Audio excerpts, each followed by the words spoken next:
تو فرمایا گیا اگر تمہیں خطرہ ہونا انصاف نہیں کر سکتے یتیموں کے معاملے میں تو پھر ان سے تم نے نکاح نہیں کرنا.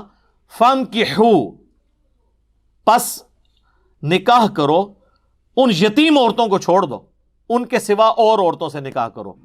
ما طاب لکم، جو تمہیں پسند آئیں، من النساء، عورتوں میں سے، مثنا و ثلاث و رباع، دو دو، تین تین، چار چار.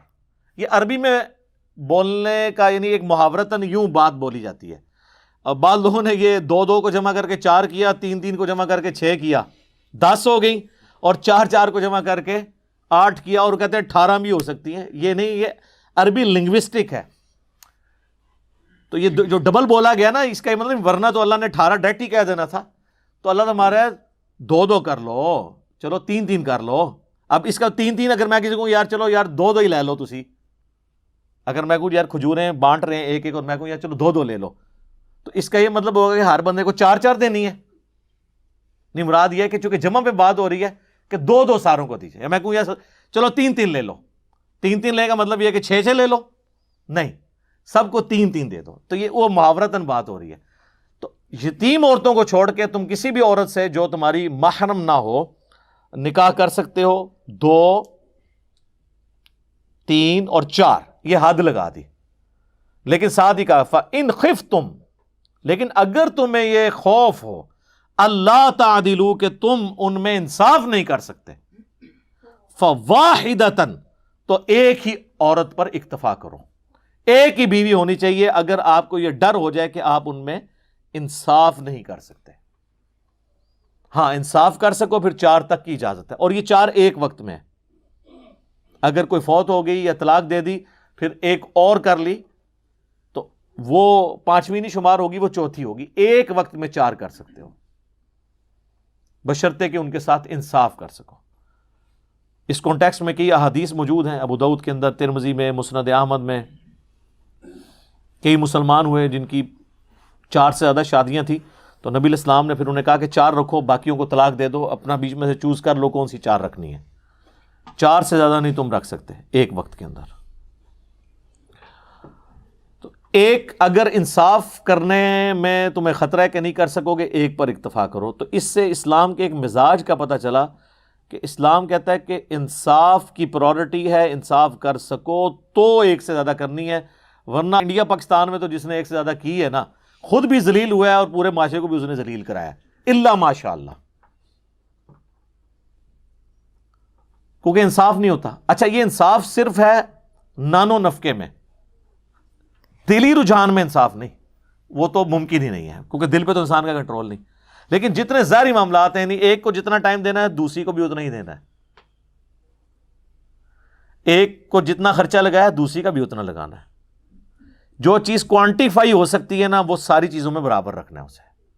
یہ نہیں ہے کہ ایک کو اعلیٰ گھر میں رکھا ہے دوسرے کو پھر تم انصاف نہیں کر رہے ہوگے، وہ آپ نے برابر رکھنا ہے. باقی دلی رجحان تو ظاہر ہے کہ بچے انسان کے اپنے سارے بچے ہوتے ہیں، لیکن سارے بچے ایک جیسے عزیز نہیں ہوتے. کچھ زیادہ کسی سے محبت ہوتی، کسی سے کم ہوتی ہے، لیکن ہوتی سب سے ہی ہے. اس میں انسان کنٹرول نہیں کر سکتا. اسی طرح ایک بیوی جو ہے وہ خامند کو زیادہ رسپیکٹ دیتی ہے، زیادہ اچھے طریقے سے بیہیو کرتی ہے، آٹومیٹکلی اس کی محبت خامند کے دل میں زیادہ ہوگی. لیکن یہ نہیں کہ اب یہ اس کی محبت میرے دل میں زیادہ ہے تو میں اس کے ساتھ زیادہ اس نے سلوک کروں ایز کمپیئر ٹو دوسری بیوی کے، الا یہ کہ وہ بیوی خود اپنا کوئی حق معاف کر دے، وہ والا معاملہ الگ ہے. تو اللہ تعالیٰ نے فرمایا ایک پر اکتفا کرو. اور اس کو سپورٹیو وہ سورۃ النساء کی آیت نمبر 129 ہے، جس میں اللہ تعالیٰ نے پہلے ہی کہہ دیا کہ ہمیں پتہ ہے کہ تم انصاف نہیں کر سکتے اس اعتبار سے، تو ہم وہ تمہارا عذر قبول کرتے ہیں، شادی کرو، ایسا مسئلہ نہیں ہے.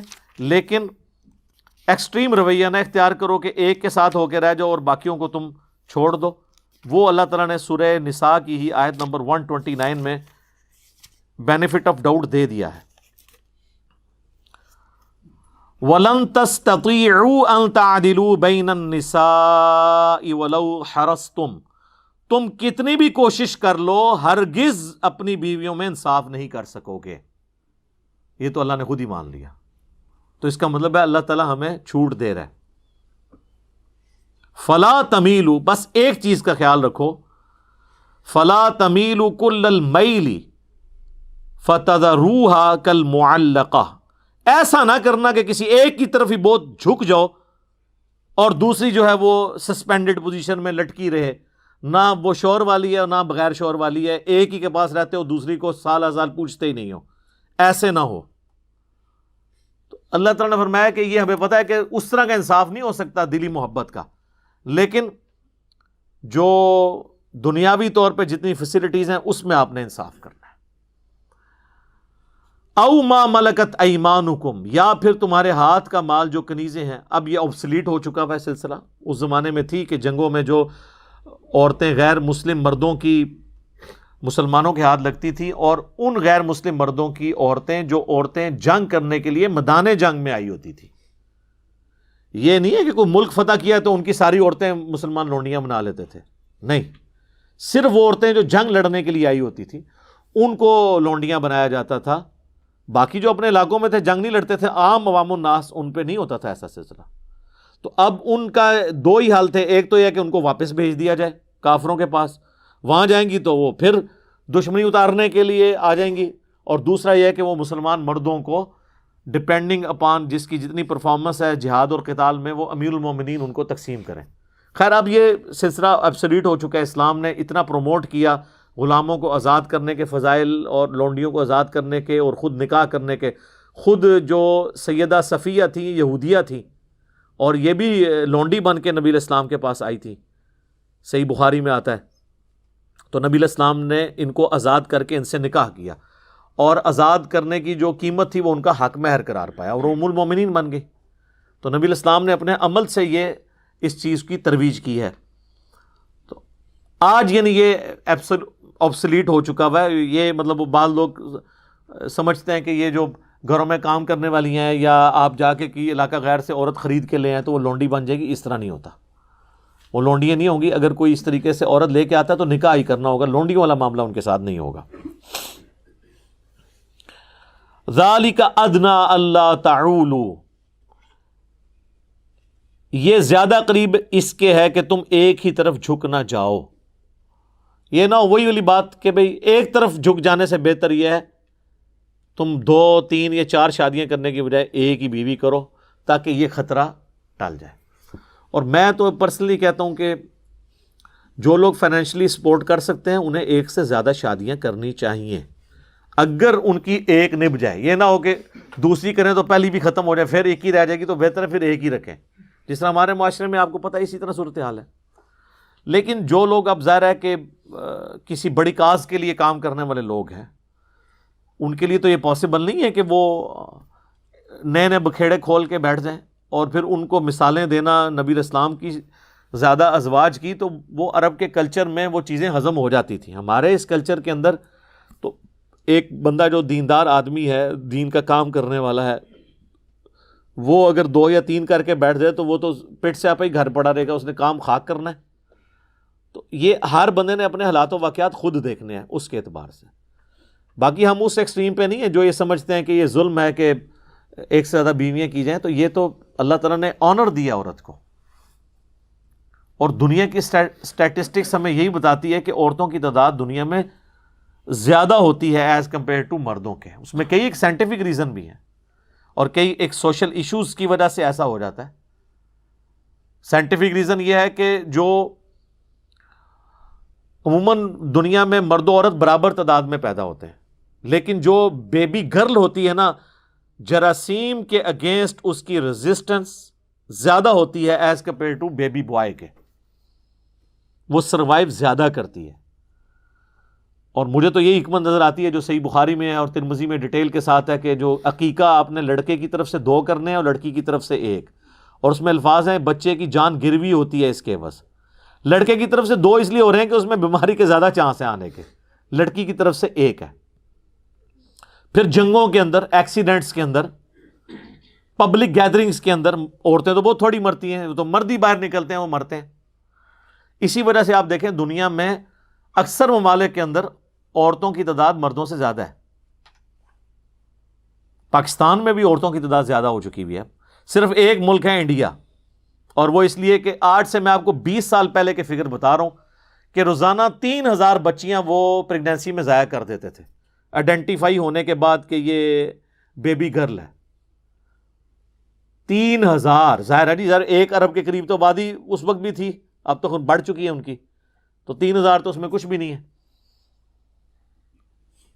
اور یہ BBC کی رپورٹ ہے کہ وہاں ایسا ہوتا تھا، اس وجہ سے وہاں پہ مردوں کی تعداد زیادہ ہے. ادروائز اگر آپ مختلف ملکوں کے سٹیٹسٹکس، میں تو پرانے سٹیٹسٹکس ہیں، یہ احمد دیداد صاحب نے اپنے لیکچر میں بیان کیے تھے، اور وہ بھی آلموسٹ سمجھ لیں آج سے 20 سال پہلے کے فگرز ہیں، اب تو اس سے زیادہ ہوں گے، کہ امریکہ میں 7.8 ملین یعنی 78 لاکھ عورتیں زیادہ ہیں ایز کمپیئر ٹو مردوں کے.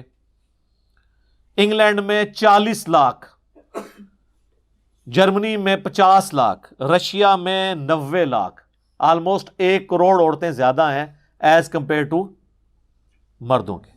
تو اب یہ 2 آپشن ہے، یا تو یہ عورتیں جو ہیں وہ برائی کریں، یا پھر یہ کسی ایسے مرد کے ساتھ شادی کریں جس کی آلریڈی کو بیوی ہو.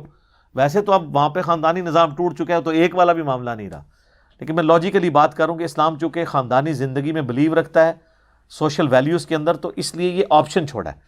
اچھا یہ بات لیتے ہیں قرآن میں حکم ہے 4 شادیاں کرو. سر قرآن میں یہ حکم نہیں 4 شادیاں کرو، قرآن میں حکم یہ ہے کہ 1 شادی کرو. 4 کی اجازت دی گئی ہے. اس معاشرے میں جہاں 100 لوگوں نے عورتیں رکھی ہوتی تھی، ان کو کم کر کے 4 پہ لے کے آئے. حکم 1 کا ہے، 4 کی اجازت ہے. 4 کرنے کا حکم نہیں ہے کہ گنتی 4 کی پوری کرنی ہے. بلکہ اگلے دن ہماری اکیڈمی میں ایک فون آیا، وہ کہنے لگے کہ جی ایک اسلامی بہن تھی، ان کی طلاق ہو گئی، اس کے بعد انہوں نے دوسری جگہ شادی کی تو وہ شوہر فوت ہو گیا، پھر تیسری جگہ کی تو وہ فوت ہو گیا، چوتھی جگہ کی تو وہ فوت ہو گیا، تو وہ اب اس کی 5ویں شادی نہیں کروا رہے. وہ کہہ رہے ہیں 4 سے زیادہ شادیوں کی اجازت نہیں ہے، وہ 4 کر چکی ہے. یہ لوگوں کا آپ دیکھ لیں ذہنی لیول کیا ہے. تو عورت تو 1 ہی شادی کرے گی، 4 کی اس کو کہاں سے اجازت ہے؟ ایک وقت میں 1 کرے گی. اور صحابہ کرام میں یہ ایسے ویسے کوئی عیب نہیں سمجھا جاتا تھا اس طرح کا. آپ دیکھ لیں اسما بنت امیس حضرت جعفر طیار کی بیوی تھی، جو غزوہ موتا میں شہید ہوئے. جب وہ شہید ہوئے تو ان کی اس بیوہ کے ساتھ حضرت ابوبکر صدیق نے شادی کر لی. اس سے محمد بن ابی بکر پیدا ہوئے جس سال حضور نے حج کیا تھا. پھر 4 سال کے بعد حضرت ابوبکر فوت ہو گئے، تو حضرت علی نے ان سے شادی کر لی اسما بنت امیس کے ساتھ. اسی لیے محمد بن ابی بکر کی ساری پرورش مولا علی نے کی ہے، اور وہ ان کے بچوں کی مانند تھے. تو یہ کوئی عیب نہیں سمجھا جاتا تھا اس چیز کو. ہاں ایک چیز کو بین کیا گیا کہ نبی کی بیوی کے ساتھ کوئی شادی نہیں کر سکتا. وہ سورۃ الاحزاب میں ہے کہ اللہ کے نزدیک یہ بہت بڑا گناہ ہے کہ تم نبی کے مرنے کے بعد ان کی کسی بیوہ کے ساتھ شادی کرو. اور اس سے پہلے بلکہ فرما دیا النبی اولیٰ بالمؤمنین من انفسہم وازواجہ امہاتہم. نبی صلی اللہ علیہ وآلہ وسلم مومنین کی جانوں پر ان کی جان سے بڑھ کر حق رکھتے ہیں، اور ان کی بیویاں امت کی مائیں ہیں. اب چونکہ وہ ماں کا سٹیٹس ہے لہذا اب ان کے ساتھ شادی نہیں ہو سکتی. تو وہ اللہ نے ان کو ایک پروٹوکول دیا، اور دنیا اور آخرت میں وہ نبی علیہ السلام کی ہی بیوی ہیں. یہ پروٹوکول صرف نبی کا ہے. یہ جو کہتے ہیں نا جی وہ شہید زندہ ہے تو شہید سے مانگ سکتے ہیں، تو ہم اگلی بات کرتے ہیں تو شہید کی بیوہ پھر شادی کیوں کر لیتی ہے اگر شہید زندہ ہے؟ تو جعفر طیار شہید ہوئے تھے نا، صحیح بخاری میں آتا ہے کہ ان کے 2 یہ بازو کٹ کے تھے، اللہ نے جنت میں ان کو 2 پر دیے جس میں وہ اڑتے ہیں. ٹھیک ہے نا. تو حضرت جعفر طیار جو مولا علی کے بھائی تھے، وہ شہادت کے بعد بھی زندہ تھے نا، ان کی شہادت تو کنفرم ہے نا، تو ان کی بیوہ نے شادی کو کر لی تھی حضرت ابوبکر کے ساتھ. ٹھیک ہے. تو یہ اہمی کہانیاں بنائی ہوئی ہیں. دنیا اور آخرت کے جو احکامات ہیں وہ بالکل ڈیفرنٹ ہیں. یہ نبی کا پروٹوکول ہے، اور وہ بھی اس وجہ سے نہیں کہ نبی آج بھی جو ہے وہ دنیا کی زندگی سے زندہ ہے، نہیں، وہ آخرت کی زندگی کے ساتھ ہیں. لیکن ان کی عزت یہ ہے کہ چونکہ ان کی نبی امت کا باپ ہوتا ہے روحانی طور پہ، ان کی بیویوں کو امت کی مائیں قرار دیا گیا. لیکن یہ یاد رکھیے گا وہ ماں ایسی ہے کہ اس سے پردہ ہے، ویسے ماں سے تو کوئی پردہ نہیں ہے. قرآن میں آیا کہ نبی کی بیویوں سے جو بات کرنی ہے وہ پردے میں کرنی ہے. کوئی چیز مانگنی ہے، اور اپنی زبان بھی اے نبی کی بیویوں ایسی استعمال نہیں کرنی کہ کسی کے دل میں روگ ہو تو وہ کوئی برائی کا ارادہ کرے. سورۃ الاحزاب میں آتا ہے. اما عائشہ سے بھی اگر اصحاب رسول کو مسئلہ پوچھنے جاتے تھے یا تابعین تو وہ پردے میں جواب دیتی تھی. وہ آنری رشتہ ہے ماں کا لیکن باقی سارے غیر محرم عورتوں والے احکام ہیں ان کے ساتھ، پردہ انہوں نے کرنا ہے. تو وہ ایک پروٹوکول ہے. باقی تو ظاہر ہے کہ پھر اللہ تعالیٰ نے یہ والا جو محرم رشتوں والا ایشو ہے یہ بہت کریٹیکل، اس کے اوپر جو ہے وہ حکم فرمائے ہوئے ہیں پردے کے اعتبار سے. نکاح جو ہے وہ سنت ہے، وہ ضرور کریں، لیکن اتنے ہی نکاح کریں جتنے آپ سنبھال سکتے ہیں، ورنہ جو ہے نا وہ اپنے لیے الٹا یہ نہ ہو کہ مصیبت کھڑی کر دیں. یہاں تو جو بندہ کچھ کر نہیں رہا ہوتا کہتے تھا بیاہ کر دو، تاکہ پورے 2 خاندان کچھ کرنا شروع کر دیں، یعنی آپ لڑنا شروع کر دیں، سارے ویلے نوں جڑا موقع مل جائے اپنا کام کرنے کا. وہ کہتے ہیں یہ غریب آدمی آیا تو نبی علیہ السلام نے فرمایا شادی کرو، وہ اور غریب ہو گیا، پھر دوسری کرائی، پھر تیسری کرائی، چوتھی امیر ہو گیا. اس طرح کوئی امیر ہوتا ہے؟ سر بخاری مسلم دونوں میں حدیث ہے، اے نوجوانوں کے گروہ جس میں استطاعت ہے نا وہی نکاح کرے. نکاح کرنا تمہاری عفت اور عصمت کی حفاظت اور نگاہوں کو نیچے رکھنے کا ذریعہ ہے، اور اگر تم نکاح کی استطاعت نہ رکھو تو روزے رکھ کے اپنی شہوت کو ٹھنڈا کرو. یہ حدیث بخاری میں بھی ہے، مسلم میں بھی. تو وہاں حضور کہہ سکتے تھے نا کہ استطاعت نہیں ہے تو جلدی سے شادی کر لو تاکہ امیر ہو جاؤ، استطاعت صاحب استطاعت بن جاؤ. نہیں، اور یہاں استطاعت سے مراد فائنینشیل استطاعت ہے. باقی اگر سیکچوئل استطاعت کا ہو تو وہ تو آلریڈی اس میں موجود ہے، تبھی تو کہا جا رہا ہے کہ روزے رکھو، ورنہ تو اس کی نکاح ہی نہیں ہوگا. تو استطاعت ہو تو نکاح کرو، اور اگر استطاعت نہیں تو روزے کے ذریعے اپنی شہوت کو ایڈریس کرو. ٹھیک ہوگا جی. اللہ تعالیٰ سے دعا ہے جو حق بات میں نے کہی اللہ تعالیٰ ہمارے دلوں میں راسخ فرمائے. اگر جذبات میں میرے منہ سے کوئی غلط بات نکل گئی تو اللہ تعالیٰ ہمارے دلوں ہی سے اسے محو کر دے. ہمیں کتاب و سنت کی تعلیمات پر عمل کر کے دوسرے بھائیوں تک پہنچانے کی توفیق عطا فرمائے. سبحانک اللہم و بحمدک اشہد ان لا الہ الا انت استغفرک و اتوب الیک وما علینا الا البلاغ المبین. جزاکم اللہ خیرا.